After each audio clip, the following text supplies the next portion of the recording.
Wesh l'équipe, ici votre présentateur au micro. Euh, Bienvenue dans RPTL mon pote. RPTL qui veut dire raconte pas ta life. Et qu'est-ce que je vais faire à ton avis? Bah je vais raconter ma life mon pote. Évidemment que je vais le faire. Je suis un anticonformiste moi, tu crois quoi? Non, j'ai envie de faire un podcast pour parler de tout et de rien. Avec mon prisme à moi. J'écoute beaucoup de podcasts dans ma vie. J'adore ça. Dès que j'ai un trou, je dois me déplacer, dès que machin, j'écoute.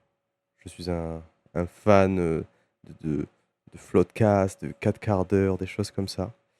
Et des fois, je les écoute raconter des choses qui ne servent à rien. Et j'adore ça. Et bah, je me suis dit que je vais faire pareil, tout simplement. Et je vais vous raconter des choses plus ou moins pertinentes, mais qui vont me faire du bien d'extérioriser. Je suis quelqu'un d'introverti. Je vis beaucoup les choses au fond de moi et je crois que c'est blindé au fond de moi. J'en ai gros sur la patate, la putain de patate, mec. Du coup, ouais, je vais un peu extérioriser, parler, et je sais que ça peut plaire à X personnes, ceux qui tomberont dessus, Inch'Allah, comme on dit chez nous. Je me présente vite fait, vous apprendrez à me connaître avec le temps si je persévère. Je m'appelle Fauzi, j'ai 29 ans. Je suis originaire d'un petit village du sud de la France. J'ai pas d'accent, mais je viens bien de là-bas. Je viens bien de là-bas. Et ce podcast va prendre plein de formes différentes. J'ai pas de format, j'aime pas, comme je vous dis, j'aime bien 4 quarts d'heure. Et ce qui me gêne, c'est qu'ils sont contraints par leur format, alors qu'ils pourraient juste parler entre elles. Et je kifferais. Mais non, elles se disent non, il me reste plus que 2 minutes, je dois faire ci, ça, ça. Je m'en fous. Je suis un mec en dehors des cases. Du coup, bah, aujourd'hui, ça va prendre une certaine forme. Et demain, ça sera peut-être une autre forme. Aujourd'hui, la forme que j'ai décidé de mener. Et j'ai pris une photo dans ma pellicule. Et je vais m'en servir pour raconter un peu le contexte, mon moment là-bas, mon mood, ce qui s'est passé, ce que ça signifie pour moi. Évidemment, c'est une photo spéciale et j'ai un peu de nostalgie, donc je vais pas être objectif, mais est-ce qu'on s'en bat pas les couilles? Nous sommes des êtres subjectifs, donc let's go. Donc, vous la verrez certainement à l'écran. Mais cette photo, c'est une photo où on est dans genre avec des petits arbres en premier plan et un deuxième plan, on voit ce qu'on appelle un glacier, un très gros glacier qui s'appelle, j'ai oublié le nom, c'est honteux, euh, Perito Moreno, quelque chose comme ça. C'est un glacier qui est en Patagonie.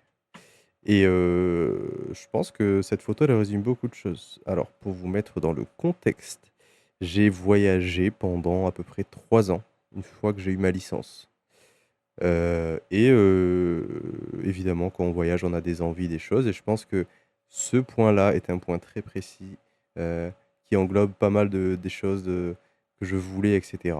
Et je vais vous détailler ça, mes petits copains. Alors, premièrement, ce petit glacier-là, j'étais du coup en Argentine et j'étais pas seul. J'ai au préalable fait 2 ans au Canada. Et au Canada, j'ai vécu à Calgary.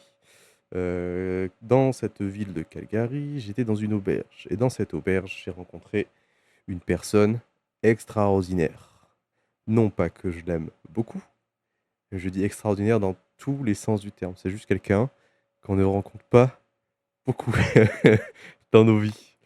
Et j'en ai fait les frais, dans le positif comme dans le négatif. Mais je pense que je ferai un épisode juste pour cette personne. Parce que vraiment, il y a des choses à dire. Il y a carrément des choses à dire. Et du coup, quand je suis allé en Argentine, je l'ai fait parce que cette personne voulait le faire. Cette personne s'appelle Lottie. Fin du suspense. C'était un peu ma meuf.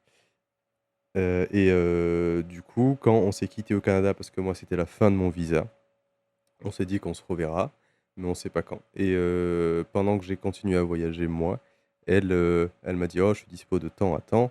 J'ai trop envie de voir cette chose-là, absolument dans ma vie, qui est ce grand glacier». Du coup, bah, on s'est dit: «Let's go, allons voir ce grand glacier». Donc on est allé en premier en Argentine et on a atterri à Buenos Aires. Buenos Aires, juste avant, d'atterrir, moi j'étais à Rio de Janeiro, au Brasil et là-bas, je j'ai eu la chance de rencontrer dans une autre auberge, décidément, c'est fou les auberges, un mec qui travaillait dans une auberge qui s'appelait David et qui était originaire d'Argentine. Et ce qui est marrant, c'est qu'on a sympathisé et quand je partais, il m'a dit: «Ah ben moi je vais là où tu vas, c'est-à-dire à Buenos Aires, juste je prends le bus, je pars un peu plus tôt et je serai là-bas, quand toi tu arriveras, donc si tu veux, tu m'appelles, on passe une journée». Et moi, j'adore rencontrer des gens et que les gens me proposent des choses.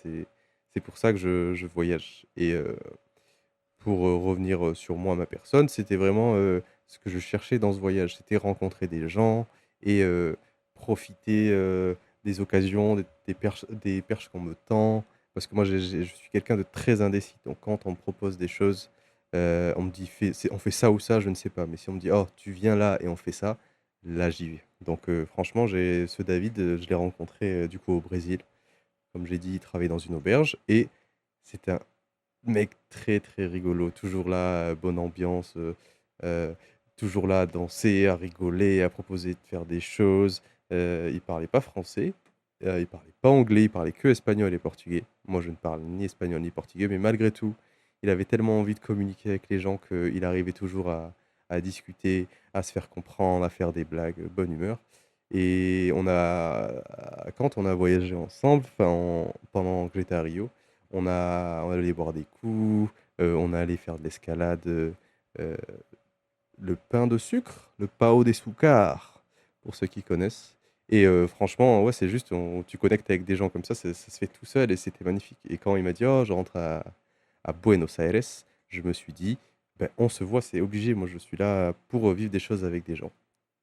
Donc le temps passe, j'arrive à Buenos Aires, mon amie Lottie qui elle est du Canada arrive en même temps, on se rejoint, on se retrouve. C'était un peu bizarre, pour revenir un peu dans les détails parce que j'ai senti que quand on avait quitté le Canada, il y avait un truc une distance qui s'était installée. J'avais vraiment peur de me dire: «Oh je vais la retrouver», mais ça va être plus comme avant quand c'était, ma copine où on pouvait, je sais pas moi, se câliner, parler, discuter, être tactile, des choses comme ça. Et elle m'a fait comprendre que vraiment la distance est bizarre et on verrait, peut-être on pourrait juste voyager, mais juste être potes, ou juste, ouais être, compagnon de voyage, mais sans plus quoi. Comme s'il y avait quelque chose qui s'était cassé et moi ça m'avait fait, vraiment peur. Je vais pas faire le mec. Et ce qui était magnifique, c'est qu'à peine j'atterris, elle atterrit dans la soirée et en 5 secondes, ça reclique, quoi. Et vraiment, c'est comme si rien n'avait bougé. On se kiffe, on rigole, on est tactile, on se dit des conneries, on se fait des blagues, on rigole vraiment pour rien, et c'était, vraiment ça m'a soulagé. Parce que j'avais très peur de voyager, je devais rester à peu près 2 semaines avec Lottie et de me dire: «Oh, bah, là, on va juste subir le voyage, elle et moi». Et en fait, que nenni! Franchement, direct, on a grave gaulerie et ça m'a vraiment soulagé. Le lendemain, du coup, de Buenos Aires, on s'est dit: «On reste une journée, on visite la ville». Et du coup, bah, notre ami David est venu est venu comme promis. On s'est rejoint au milieu de la ville, à côté de la grande obélisque. Et on s'est fait porter, par ce monsieur, qui était trop gentil, toujours aussi serviable, qui nous dit: «Oh, vous voulez faire quoi? J'ai ça à vous proposer, vous devez goûter ça, manger ça». Et ce que j'ai adoré aussi dans ce truc, c'est je me suis dit: «Waouh, je suis, heu, un peu l'initiateur, le créateur de ce moment», dans le sens où, je fais le lien entre ces 2 personnes. Ces 2 personnes ne se connaissent pas, elles ont rien à voir, elles se sont jamais vues. Elle vient dans un pays, bon lui, c'était chez lui, mais Lottie, elle vient dans un autre pays et elle arrive et tout se passe, bien. On rigole les 2, ils commencent à avoir une petite affinité où ils s'entendent bien. On se fait des blagues alors que lui ne parle toujours pas anglais, je le rappelle. Et mais que ouais, c'est juste ça clique quoi. Et je me suis senti très, heureux, honoré de me dire: «Waouh, heu, je suis, initiateur, de ce moment». et en même temps, j'ai la chance de le vivre et c'est un peu fou des gens qui viennent de pays différents et qui kiffent et qui veulent partager un bon moment, qui sont de bonne humeur, qui sont là pour vivre une expérience et ça m'a mais rempli le cœur vraiment de joie, de trucs et de se dire: «Waouh, on est ouais, on est connectés pendant l'espace, d'une journée, mais une belle journée». Moi, j'ai le souvenir très précis, qui nous fait, il passe devant une petite supérette et il dit: «Oh putain, je vous ai pas fait goûter ça, c'est un gâteau, spécial, que tout le monde kiffe ici, c'est la base». Il nous le fait goûter, il est en mode: «Oh ça, c'est un peu mes trucs de mon enfance que tout le monde kiffe», et qu'on le vive avec Lottie, on est en mode de nouveau, dans ce pays et il nous montre, il nous dit: «Fais attention à ça, il y a des pickpockets, patati patata». Je sais pas, moi ça m'a rempli le cœur et je me suis dit, waouh, je suis capable de vivre et de créer des moments comme ça avec des inconnus. C'est ouais, c'est pour moi, ça signifiait genre énormément, sachant que j'ai l'impression et je sais que je me trompe aujourd'hui, que je suis pas sociable et je me dis: «Waouh, c'est un truc de fou». Trop, trop heureux à ce niveau-là. Donc la journée se passe, on se dit au revoir avec, notre ami David et avec Lottie le lendemain, on prend l'avion et on va voir ce fameux glacier que vous êtes en train de voir, I guess. On verra comment je monte. Et du coup, on passe la journée dans une ville qui s'appelle El Calafate, si je me trompe pas.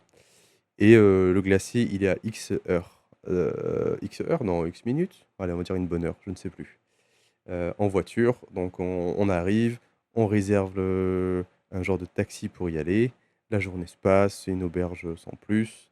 En vrai, si, elle était, heu, elle était vachement vide et vachement grande, donc c'était très agréable. On avait un vieux chinois avec nous, mais bon, ainsi va la vie. Et du coup, on passe la nuit. Le lendemain, on arrive, on se fait récupérer par un gentil monsieur et on part avec une mère et son fils d'Argentine, qui sont en visite comme nous et Lottie et moi-même, plus le conducteur dans une petite, c'est une Volkswagen de mémoire et on roule. Les 3 ils sont argentins, ils font que parler. Lottie ne bite absolument rien d'espagnol, donc elle était vraiment dans son coin en mode associable. Je voyais, la daronne, qui essayait de parler avec moi, donc moi je répondais, je baragouine un peu l'espagnol, tout se passe tranquille. Elle est très gentille, puis à chaque fois je la voyais, elle essayait de de faire rentrer, Lottie, dans la conversation et vraiment, Lottie tournait la tête, regardait les paysages et l'ignorait totalement et 3 4 fois, elle a essayé la pauvre, je pense qu'elle est grand-mère et elle essayait mais Lottie, était vraiment réfractaire donc moi je me sentais un peu coupable et je parlais avec elle, je la lâchais pas et elle était adorable, on parlait un peu de tout, je sais pas, c'est un peu les trucs basiques mais «Oh je connais ça en France», on m'a parlé de Charles Aznavour par exemple, des trucs comme ça et on a parlé un peu de tout, vraiment très, très aimable, même son fils, discutait un peu. C'était un bon moment et je me suis surpris de mon niveau en espagnol où je les comprenais et eux, ils me comprenaient donc c'était trop cool. Au plein milieu, au bout d'un moment, on arrive au parc, et on doit payer, le ticket d'entrée et notre ami a littéralement, crevé donc il change la roue en 2-2.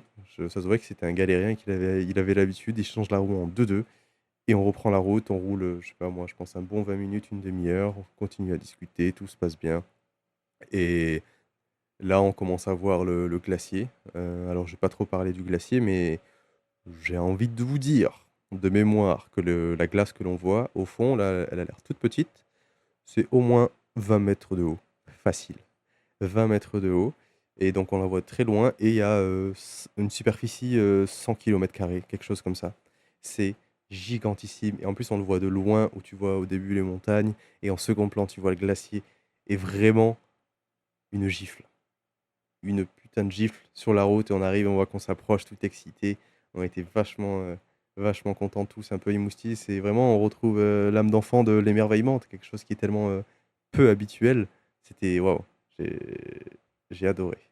Ensuite, on s'approche, le mec il nous jette et il nous dit: «Bon, allez, on se revoit dans 3 heures» et quand j'arrive là-bas, je me dis: «Oh, OK, cool» et je pensais, on peut voir à gauche et à droite un petit peu, il y a des montagnes. Je me suis dit: «Oh, trop bien, on va pouvoir faire le tour, regarder, s'approcher, changer d'angle et tout» et en fait, que nenni, que nenni. On arrive, c'est une barrière, où c'est plein de petites estrades à gauche, à droite, mais c'est vraiment en frontal. Si on veut avancer, faut prendre un bateau et faut le payer je ne sais combien et c'est vraiment, pas donné et on était vraiment dans un budget très ric-rac, Lottie et moi. Donc on décide de vraiment rester devant et vraiment moi je me suis un peu questionné, Je suis quelqu'un qui se lasse très vite et je me suis dit: «Oh, ben, on va se faire chier». 3 heures en plus, le mec il vient nous chercher, donc on est bloqué. Ça pue sa mère. C'est bien, trop content d'être là, mais 3 heures, c'est quoi? C'est pas ouais, j'étais vraiment dans le doute et du coup, on a quand même fait le tour, il y a plein de petits chemins, mais globalement, on reste en face et on voit des angles différents et je peux le dire aujourd'hui avec du recul, c'est simplement la plus belle chose que j'ai vue de toute ma vie. C'est tellement beau. Heu, En fait, ce qui est fascinant, déjà, c'est la grandeur de cette chose, l'immensité. C'est très, très impressionnant. À un moment, on voit de la glace qui tombe d'en haut, qui se fissure et qui tombe littéralement. Elle fait, 20 mètres ou c'est peut-être 30 mètres et on la voit tomber et c'est là où je réalise la hauteur du truc, quoi. C'est dingue, c'est juste dingue et je me suis pas ennuyé. Ça a duré juste 3 heures. 3 heures où on se calait de petits spots, un peu plus près, un peu plus haut, un peu plus bas, un peu plus loin. Après on allait manger et tout. Mais pendant 3 heures, je ne me suis pas ennuyé une seconde entre les discussions, les photos qu'on a prises avec Lottie, heu et ce qui est vraiment, je pense, le plus, marquant, c'est, le son, premièrement. En fait, le glacier, ben, il avance et avec la fonte et cetera, des fois, il y a des gros craquements. Et vraiment, c'est le bruit, un bruit tellement profond qui prend aux tripes et il est là de manière très, aléatoire, donc j'ai dû l'entendre 4 fois, on va dire en 3 heures et vraiment des bruits, mais qui viennent au fond de mon corps et ça me fait tout vibrer et c'est impressionnant. Vraiment, c'était, dingue et deuxièmement, c'est, que la couleur, qui est un peu bleutée, elle change en permanence en fonction de là où on est, du soleil, de l'angle.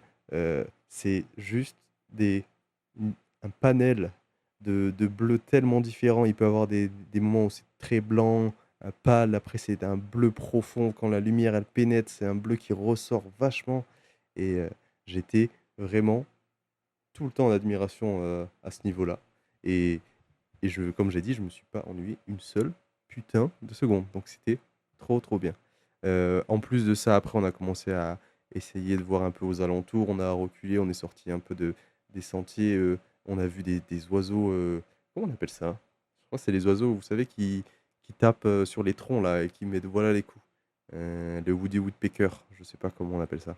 Mais bref, on a vu ça, on a pris des photos à gauche, à droite, on a fait plein de souvenirs et vraiment, avec du recul, j'ai choisi cette photo parce que c'était toutes mes attentes d'un voyage étaient réunies, dans le sens où c'était des moments proches dans la nature, où on était vraiment, subjugué par, ce que cette mère nature peut nous offrir. J'étais dans un pays étranger, un peu à l'inconnu. Ce plan-là était vachement, à l'improviste, dans le sens où je me suis dit: «Oh, jamais de ma vie, je pensais aller en Argentine». Où en un mois, on a dit: «Oh, ben vas-y, moi je veux faire ça». On y est allé, on a booké, boum, on y est. C'est vraiment, un sentiment de, ouais, de liberté, en même temps un peu de la gratitude de dire: «Waouh, moi, petit Français, qui a pas vraiment de diplôme, un grand boulot, je peux aller à l'autre bout du monde et voir des belles choses comme ça». Je me suis senti vraiment, chanceux et également le fait de pouvoir faire ça avec des gens que j'ai rencontrés en voyage, avec qui j'ai pu créer des liens, forts et inoubliables. Par exemple, cette chère, Lottie, on se parle toujours encore aujourd'hui. Ça fait pas extrêmement longtemps, mais ça fait, maintenant plus d'un an qu'on s'est rencontrés et qu'on est toujours en train de se parler, chacun fait sa vie et cetera et c'est juste, waouh! Quand j'y pense, moi, petit, Fawzi, qui vient du sud de la France, je trouve ça juste dingue. Juste dingue de me dire: «J'ai eu de la chance, l'opportunité de faire tout ça dans ma vie». Il y en a encore plein que je me permettrai de vous raconter, évidemment. Mais, ouais, je trouvais que cette photo, pouvait raconter plein, plein de choses et avait beaucoup de signification pour ma petite personne. Voilà le premier épisode, messieurs, dames. J'ai fini. J'ai fini cet épisode et heu et j'ai envie, de faire un peu comme le Floodcast. RIP, R.I.P. The fucking Floodcast, c'est malheureusement fini. Adrien, tu me manques. Tu me manques, mec et à la fin du Floodcast, ils font une petite recommandation culturelle Et cette recommandation, je vais en faire une, peut-être pas par épisode. Je suis libre, je vous ai dit que j'étais libre. Donc aujourd'hui, j'en fais une. Peut-être que dans le prochain épisode, j'en ferai pas. Et ainsi va la vie. Ne soyez pas triste. Du coup, c'est un truc que j'ai vu il y a pas si longtemps que ça. Ça s'appelle, si je ne m'abuse, Samuel. Et c'est un petit dessin animé. C'est une mini-série qui est sur Arte. Vous pouvez voir sur YouTube Arte. Et c'est l'histoire de Samuel, un petit écolier qu'on suit. Et vraiment, c'est fait avec des dessins très simples, des traits, il y a rien de très compliqué. Je crois que c'est une demoiselle qui l'a fait, toute seule et vraiment, elle a d'être ça. Elle est trop forte. Il y a pas mal de poésie. Moi, ça m'a fait un peu retourner en enfance, les trucs de l'école, les amoureux, pas les amoureux, un peu l'innocence, quand, le petit Samuel, il fait genre, mais après il est trop triste, des choses comme ça. Heu, il y a aussi, vachement de jeux avec la danse. J'ai écouté une petite interview de la meuf qui a fait ça et vraiment, il y a des petits moments où ils dansent, il y a des petites musiques qui vont bien. C'est hyper touchant et je pense que très, très peu de personnes peuvent être insensibles à ce banger. C'est juste un banger. J'adore les bangers, donc mangez ce banger. Merci messieurs, dames, je vous dis à plus. Et j'ai toujours rêvé de dire ça, mais abonnez-vous à ma chaîne. Eh oui, je suis un putain d'influenceur, je rentre dans l'influence. Tu vas faire quoi? Rien du tout derrière ton écran, mon pote. Allez, c'est ciao.